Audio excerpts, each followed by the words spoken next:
Now, Salma, Hayek, so nice to have you on the show tonight. Thank you, thank you. Now, you're from Mexico. Exactly. And I actually speak a poco of Spanish. So I wonder, how would I say, let's start the show en español?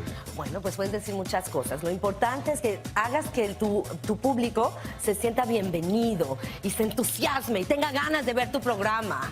Y cuando estés listo, cuando sientas que la energía ha subido y que todos están desesperados por verte, entonces les puedes decir, empecemos el programa. Bueno. Let's start the show!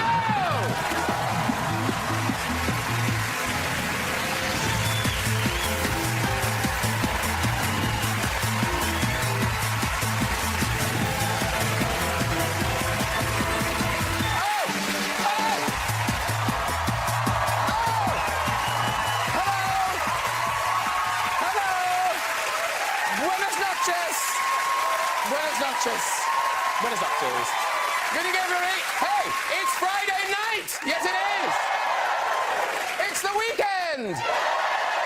It's 3 weeks to the EU referendum. So excited in here, ladies and gentlemen. So excited. The debate has reached fever pitch, hasn't it? Real fever pitch. Lots of debate on immigration this week. Some people think we should bring in an Australian-style point system. Now, any Australians in tonight? There's always Australia. Hello, where are you? There you are. Hi.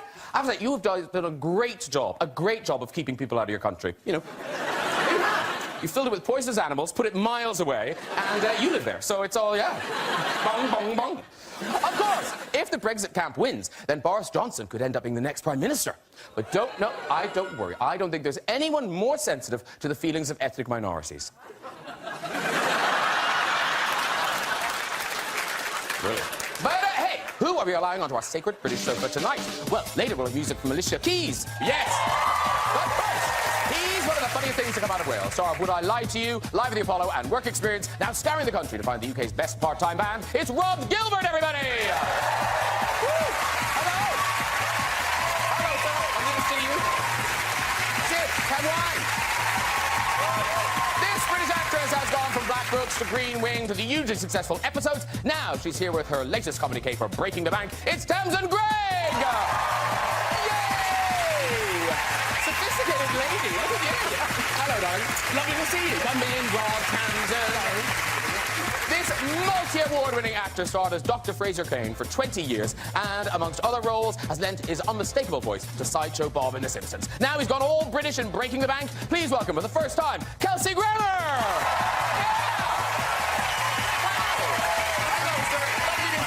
Oh, thank you so much for doing this. We really appreciate it.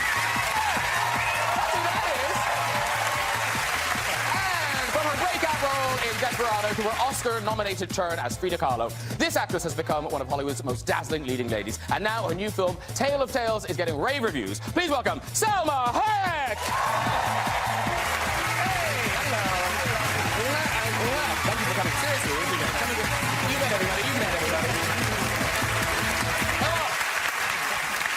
Jolly sofa. Very good. Nice to see you all. Welcome, welcome, welcome, welcome. Thank you. Now, there's an odd thing on the couch. I don't think we've ever had this before. But Salma and Kelsey, you've got an odd connection. Mm-hmm. Yes. Let's elaborate. Salma bought a home I owned years ago.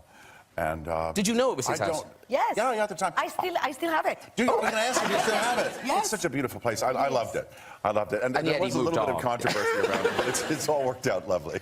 Did he leave it nice? Yes. Oh, it was a great home. And he left it in very good shape. Did he take the light bulbs? Oh, I think you did. Oh, now, Rhod Gilbert, thank you for being here. And it's very nice of you to be here because has your appearance tonight caused trouble at home? No, Are you trying to tell him something? No, I believe somebody else told him something. Yeah, no, it's my wife's birthday, yeah. Oh, look at that! Oh. Yeah, it's my wife's birthday. To be honest with you, I've sort of promised her something. It involves you, Sam, I'm afraid. You're taking Salma home for her? Well, I didn't guarantee that, but I did sort of... No, because I said... the Greig Norton show have run, you know, and she said, who? I explained. She was only pretending. They said, will you do it? And I said, of course, I'd love to do it. I said, the only problem is it's my wife's birthday. So I said to my wife, do you mind if I do it? She said, can I come? And I said, well, if you do, that's your birthday present. So I've sort of... That's so cheap. Something. It's not that cheap. I've promised her an hour with you in the green room after. you are the birthday present. Now, and Tamsin, obviously in episodes you work with Matt LeBlanc, a big sitcom star, but Kelsey, arguably the most successful sitcom star of all time. Well, arguably, yes. Well, yeah, OK. Let's just go with he is. He is. Was it intimidating or was it all fine? Was it just actors? After Matt LeBlanc. I said to my agent, I only want to work with even bigger stars. What's bigger than Kelsey? I don't know. Who can we get next? There's several. It's all right, but not many. It's not intimidating because he's an incredible gentleman. He's very warm and appreciative and very supportive and very funny and also very close to tears all the time. So I don't have to do... I do live that way, yes, I do. On the verge of tears almost All the always. time. I can My see wife it now. knows. She's over there. She knows that, you know, I cry at the drop of a hat. She calls it gin. And half the time she's right. And Tamsin, Kelsey has a reputation for singing on set. Did this happen on this set? Yeah, he's got a great voice. And you know, there's a lot of hanging around on sets. And so we just turned to our... you know, our puppet master to just perform a little, pull his strings, and he'd come up with something. OK, so, Kelsey, could you, if I poke you with a stick, just give us a little burst of the end song in Frasier? Sure, I could. OK, I think we've got a little backing track. We have? Do you want the backing track? Yeah, sure. OK, here's the backing track. Hey, baby, I hear the blues are calling. Toss salads and scrambled eggs. Yeah, that's it. Quite stylish. And maybe I seem a bit confused. But maybe, yeah, but I got you pegged. That's it, yeah. But I don't know what to do with those tossed salads and scrambled eggs. How cool is that? Thank you very much. Very nice of you. Now, lots of movies and programs to talk about tonight, so let's get started. Now, Salma, you have a new movie, Tale of Tales. It opens in a couple of weeks on June the 17th, and it's an extraordinary film. It's a retelling of classic Italian fairy tales, and for a British audience, if they think, oh, we know what fairy tales are like, No. these are bonkers tales. Yes, don't take your children, please. No. Whatever you do not take your children to see this one. It's very dark, but it's really beautiful, visually exuberant, and just interesting, unique, different. Yes, because you start watching it, what the hell is going on? And then once you're in the mood of the film, it really carries you along. They're amazing, the stories. So talk us through the tale that you're involved, because there's 3 tales. Yes, my tale is about motherhood, and I am a queen.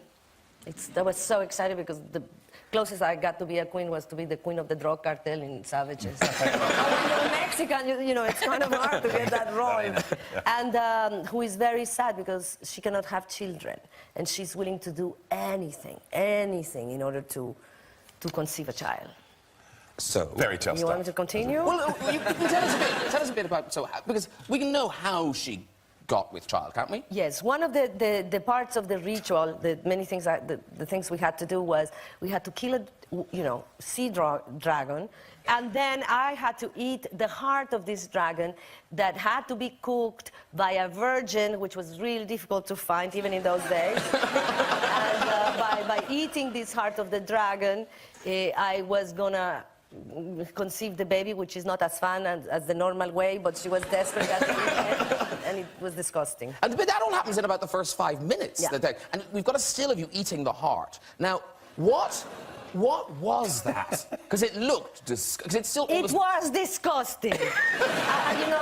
I still don't know, because when you ask the Italian, they asked me, what are you allergic to? And I told them, and then when it was the time, I said, what's in it? And they said, you're not allergic to it. I said, okay. But what's in it? And they said, many different things. And I said, yeah, but what things? Things that you're not allergic to. And that's it.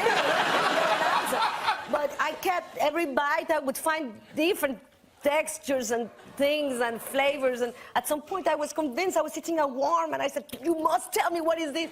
That's spaghetti. So the artery of one of the arteries inside of there was spaghetti, but anyway, I don't want to repeat that recipe. I will never cook it for anyone. We've got a clip. This is you talking to your son. We shouldn't say any more, should we? We shouldn't say anymore, except that he This was is the child amazing. you conceived who's now speaking? Yes, got it. he came out albino. I don't know why. It's an Italian fairy tale. This is you. Let's say this is you being a strict mother Exactly. with your son. Yes. You disrespect me, and you disobey me. You know you were not supposed to see him. Come here.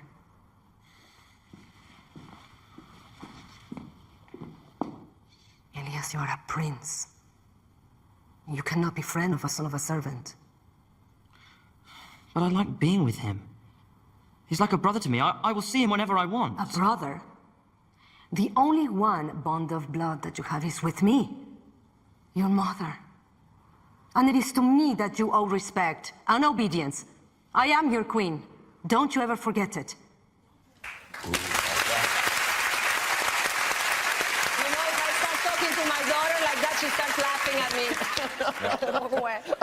Now, you filmed it in Sicily and Tuscany. And Tuscany, Yeah. yes. The food was so good. Oh, apart from your heart. Yes, obviously, apart from the heart. Sea monster heart. No, don't. Yeah. But when people travel, you know, they collect things, postcards, dolls in national dress. But you collect, like, animals, like living animals.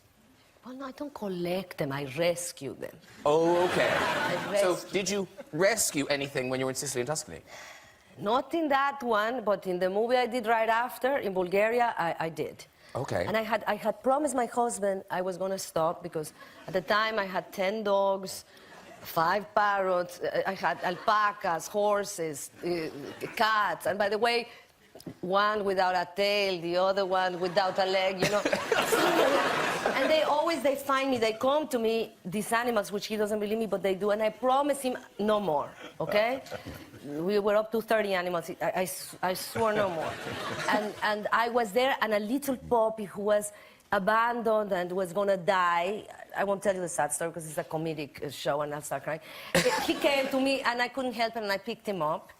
And his name is Ochoa, after the goalie of the soccer team in Mexico. It was the World Cup. And I took him, and then I was terrified. How am I going to explain this to my husband? I promised. And so I came up with this brilliant idea to pretend that I was having an affair. And then, Ochoa. no, with somebody, to make him think I was having an affair. And at the end, I would say, no, it's not an affair. I picked up a dog, and then he would feel better. Then I picked up a dog. This is clever. It's good plan. So I left him a message. You must call me at this time. We need to talk. It's very important. And I never do that. And this time, okay, what happened? And I said, listen, I feel so terrible. I don't know how to say this to you. And I know this is not going to go down well, and I'm really nervous, and please have mercy on me. Have patience, be understanding. It's been so stressful, and I'm so tired, and I was so lonely here for so many days, and you know, you do crazy things when you're in this state. And he said to me, oh, please don't tell me you picked up another dog.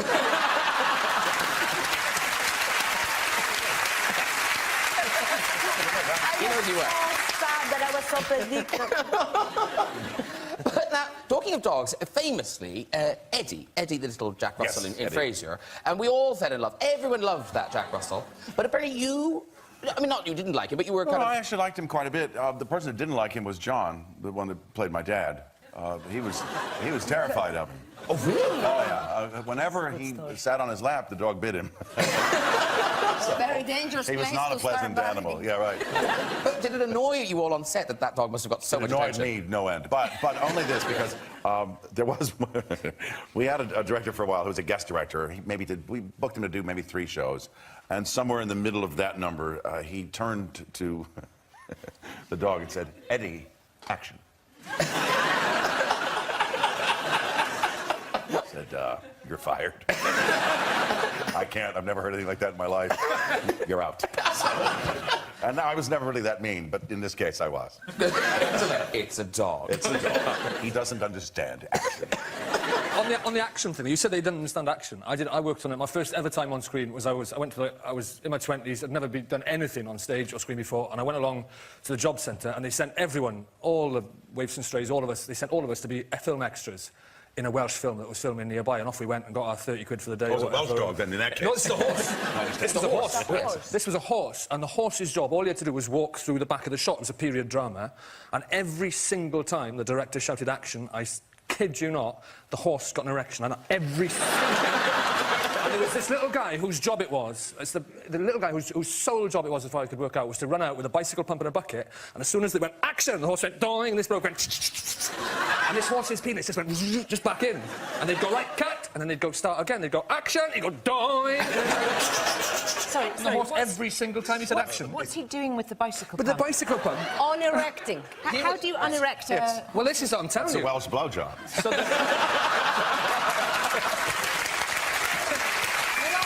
That's what I'm telling you. I bet there's a lot of women out there and Or men experience too, for this. that would want the number of the trainer of the horse.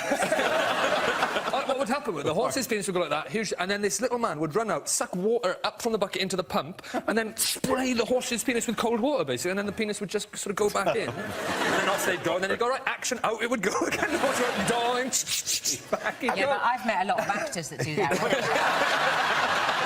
He missed the other trainer who was behind the horse. It's going very well. Yes, it's going very well. But now, but you, Tamsin, you were growing up. Who had the cat? Did your father have a cat? Or did you have the Yes, cat? we grew up with lots and lots of cats. My dad collected a lot of stray cats, so we learned at a very early age how to kill fleas. They're really hard to kill. Fingernails. Fingernails! Yeah, yeah. You have to rip them Cut in them in half half. so that you see the blood. There's no Or you point hear pushing the them. crack. Yeah, there's a crack. Yeah, I hear the just crack. Yeah, you know. Would you like... And also, if you want a link, if you like fleas, one of the stories in Tale of Yes. Tales Oh, my God. is the best flea story ever. It's so bizarre. No, it's like you're like, It's what the insane. hell? Yeah, anyway, sorry, I interrupted. My dad had accidents as well with the cats. He was, you know, he was slightly distracted most of his life. I think that's how he ended up with my mum. And, oh, well, don't know how that happened. And he tumble-dryed one cat. Well, that's very bad, Yeah, Tamsin. It was a man in that age doing the washing. What more do you want? But the cat can't have liked that, Tamsin, in any way. Did they die? It didn't die.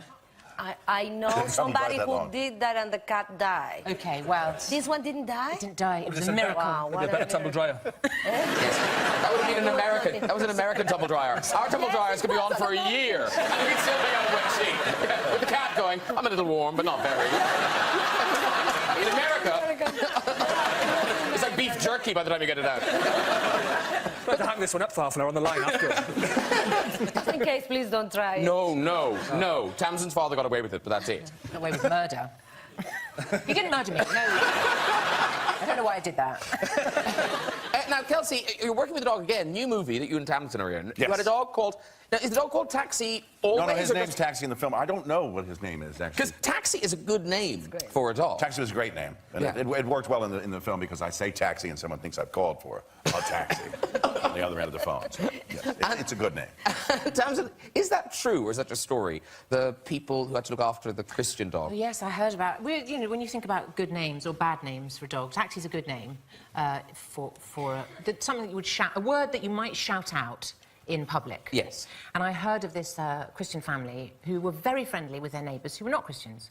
And the Christian family had a dog, and they secretly named it, knowing that they would be going away and that the family next door would be looking after it, and the dog was a bolter. It would go. So the family looked after it. So the Christian family called the dog Repent.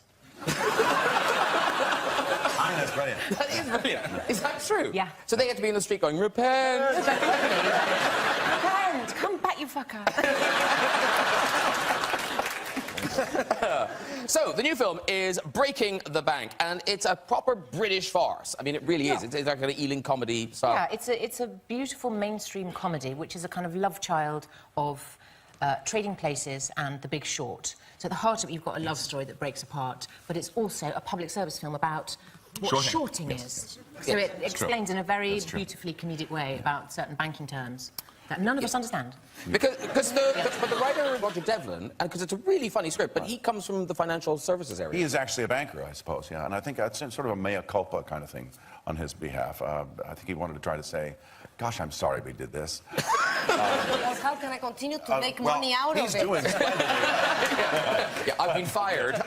Yeah. But I think He's there was also a now on sense... the board of the Football Association, so he really knows about it. How does Roger land on his feet? That's clearly going to his next film. We've got a clip. This is you, Tamsin, reacting to the news that Kelsey's character has essentially lost your...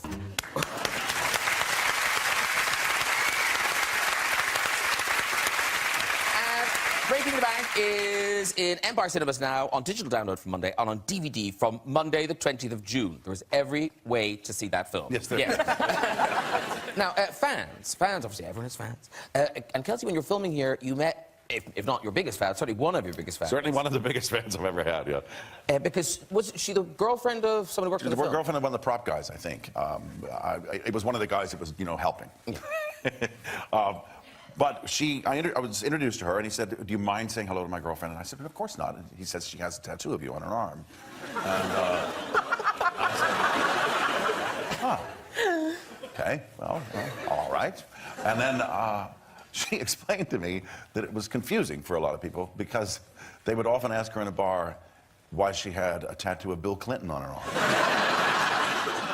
And so I thought, how did they ever get Bill Clinton out of that? So I said, why don't I just sign it and you can have that tattooed in there? So that's what she finally did. Wow. Salma, have you must have met people who had you tattooed on them. Actually, I have. I knew you see. This is more common than we think. But the weirdest one was Danny Trejo.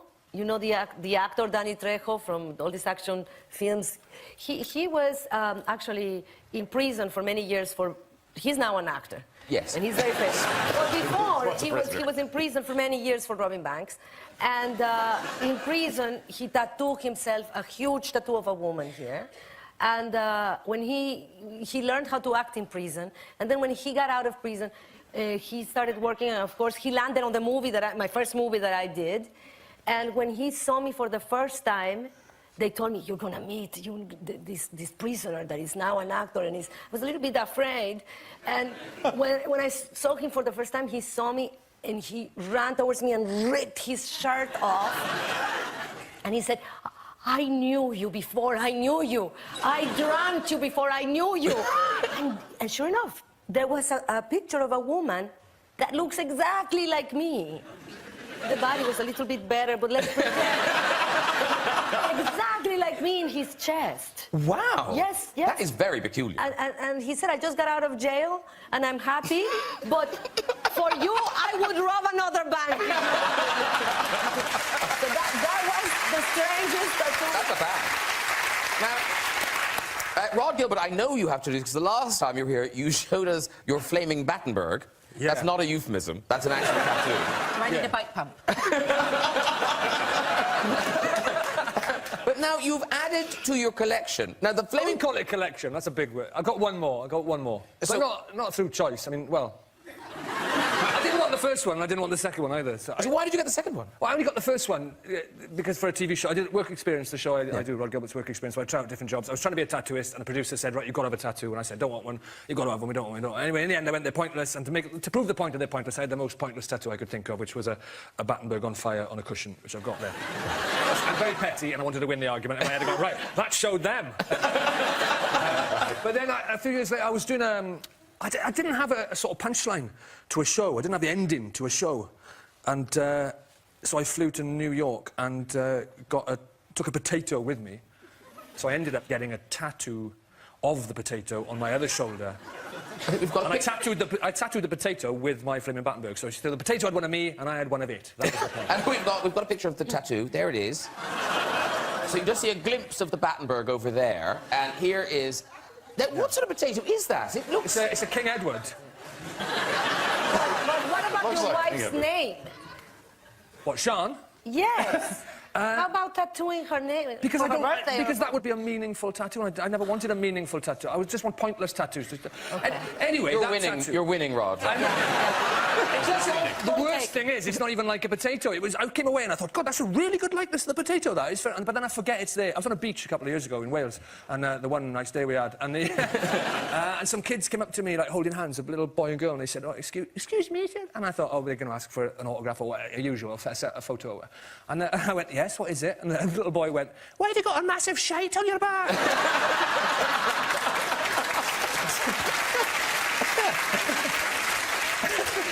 It is a little turd-like. Massive shite turd. But, Kelsey, you've got ink, haven't you? Just a little one. I actually have my wife's name tattooed. See, it's meaningful. Yeah. She asked me if I would ever actually do that, and I said, "Yeah, sure, of course I would." Is she called Potato? No, actually just her name, Kate. Where is it? Where's Somewhere near, you know. This will give you... Well, this is a picture of it being done. Okay. It gives you an idea of where it might be. God, it's internal. Is it on your bicycle pump? Talk about marking the territory. I've never seen anyone look quite so relaxed having a tattoo. I'm sure that's a photo from a tattoo thing. It was a bit scratchy, I thought, but I'd had a parrot for years, and he used to bite me all the time, and that was worse than this, so... That is a parrot that needs rescuing. Oh, hey, Rhod Gilbert, a new TV series, and you are looking for the UK's best part-time band. It's a catchy title. Well, no, because I was trying to have the same part-time band. It's BBC 4, Fridays at 9. It started tonight, but you can see that on catch-up. And the final will be in a few weeks on BBC 2. So I guess, I mean, is it as simple as, like, a part-time band is just not a full-time band? It is that. It's so much fun. It is so much fun. It's a lot more fun than the title sounds. Yeah. It was, as you saw from that picture, it's me, and then it's, I go out on tour, basically, on the road for a week with Jazzy B from Soul to Soul, you know, back to life. A week with Peter Hook, Joy Division, New Order, and then a week with Midua.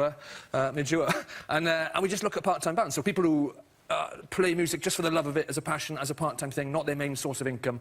And it's I think it's the most fun I've ever had. It's been a joy. It's been an absolute joy. And on BBC 2, you know, for the final, what do they win?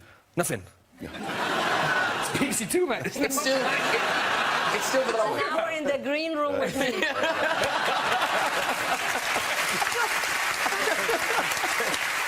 Hey, we've got a clip. This is you meeting one... This is one of your... I know this is one of your favourite part-time bands.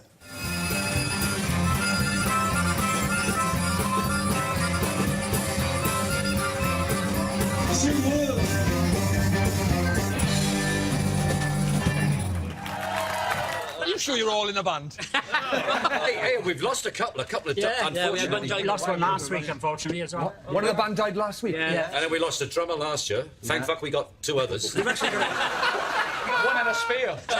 How the hell do you get together for rehearsals? We don't rehearse. I'm glad you said that.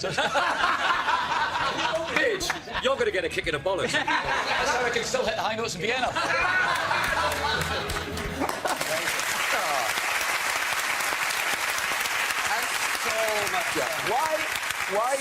Why are you really rooting for those guys? I'm so invested in all of them. We got so close to all of them, spent so much time with all of them. I'm so invested. Those are a guy called Pieces of Mind, they're called. In 1966, they supported The Who. And then they split up, went off and had their lives and jobs. 45 years. They just went off and then they just started playing again the last couple of years, and they're amazing. Absolutely. They sounded really good. They are so good. Because who is it? So in that band, they've got a sweepstake to get to the final. Oh yeah, they had. They said to me, we got a sweepstake. That lead singer, he's got that. I mean, they're from Pontypool in West Wales, but he's quite a Cockney. He's going, yeah, we got a sweepstake, Rhod, about the final this year, and I was like, quite confident. Quite cocky, you know, have the sweepstake at this early stage about the final. He goes, no, a sweepstake to see you actually still alive when the final goes out. That's so funny. That's so funny. Now, Kelsey, talking of singing, how did the singing lead to Sideshow Bob in Simpsons? Well, Sam Simon, who created The Simpsons, was one of the writers on Cheers years ago, and as I do, as is my wont, I would walk onto the set sometimes, and I would usually sing, "Oh, the good life," kind of in my best Tony Bennett kind of derivative. And he called me one afternoon and said, "Hey, do you still sing, Kels? You know, could you sing a Cole Porter song every time we say goodbye?" I said, "Of course I could. Yeah, I love that song." And he said, "Well, we've got this character who's never actually said anything on the show.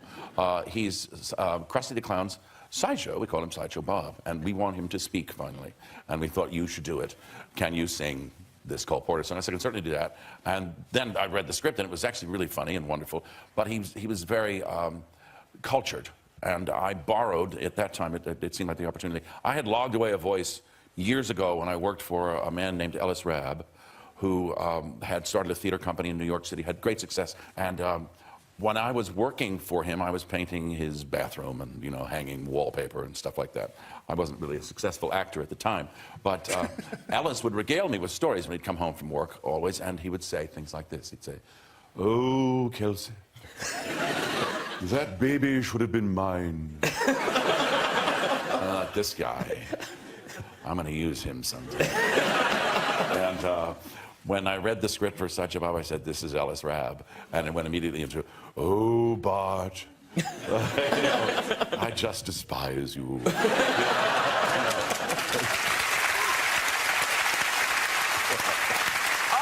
it is time to meet our musical guest tonight. This lady burst onto the music scene 15 years ago with her incredible debut, Falling. Since then, she's won 15 Grammys and sold over 30 million records. Here, performing her new single, In Common, is fabulous Alicia Keys!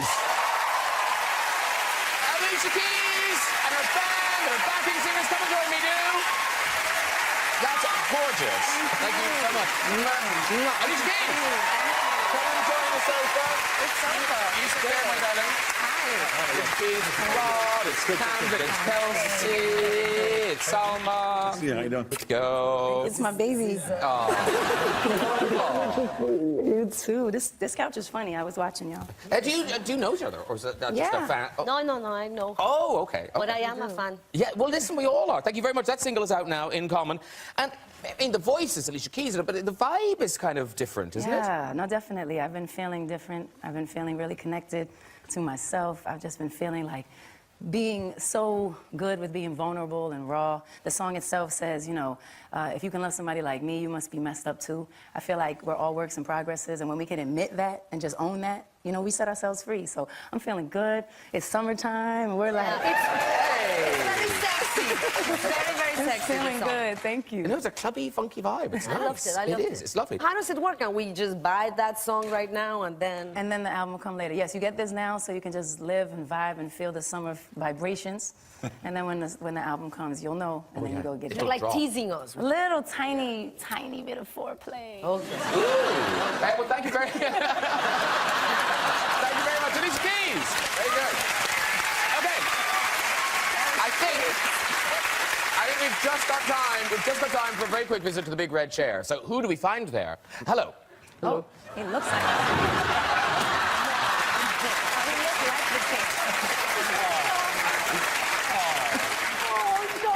He dressed to match a chair. Very I hope it wasn't a good... Maybe, well, he can go... I tell you what, he can change his clothes and come back. Who's up next? Oh! Yes, He hasn't even taken his hat off. Graham, you've dressed to match your chair, to be fair. Put it in the chat. Okay. That's true. Yeah, You well, have to match your chair. I was dressed. Okay. Okay, what's your name, sir? My name is Pedro. Okay, lovely, Pedro. Do you live here or somewhere else? I live in London, but I'm from Mexico City originally. More Spanish in the show. Okay. You're cheering right now. I hope the story's not about me. You know it's gonna be. You know. Okay. I met you before. Off you go, Pedro. So on weekends, my boyfriend and I run this Mexican street food stall at Sunday Up Market on Brick Lane, and we sell these Mexican flatbreads that are stuffed, that are called gorditas. And I'm sure Salma knows what gorditas are. Most people in London don't know. We're the first people here selling them. So we came up with the idea to try to yell out the name of our product like they do in the markets in Mexico to attract people.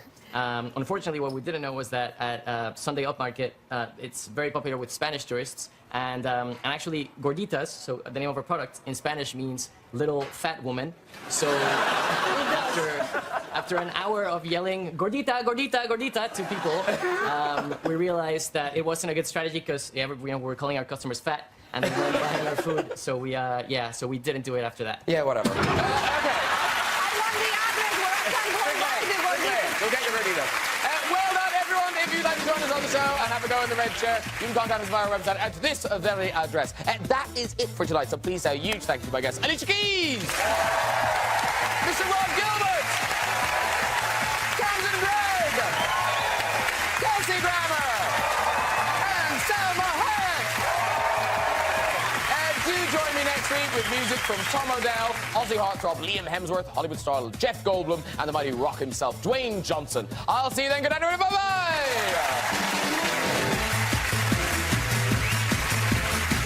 After witnessing a gangland shooting, the lives of two ordinary flatmates are thrown into disarray. All episodes of Witless are available online with BBC Three.